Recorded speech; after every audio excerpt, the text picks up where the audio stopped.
بسم اللہ الرحمن الرحیم۔ رسول اللہ صلی اللہ علیہ وسلم نے فرمایا، جنت میں داخل ہونے والے سب سے پہلے گروہ کے چہرے ایسے روشن ہوں گے جیسے چودھویں کا چاند ہوتا ہے۔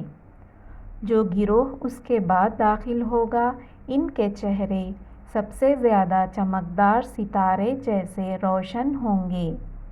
ان کے دل ایک ہوں گے کہ کوئی بھی اختلاف ان میں آپس میں نہ ہوگا اور نہ ایک دوسرے سے بغض حسد ہوگا۔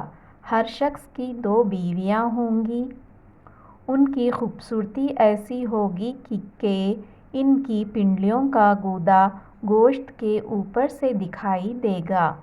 وہ صبح شام اللہ کی تسبیح کرتے رہیں گے۔ نہ ان کو کوئی بیماری ہوگی، نہ ان کی ناک میں کوئی آلائش آئے گی اور نہ تھوک آئے گا۔ ان کے برتن سونے اور چاندی کے اور کنگھے سونے کے ہوں گے اور ان کی انگوٹھیوں کا ایندھن الوا کا ہوگا اور ان کا پسینہ مشک جیسا ہوگا۔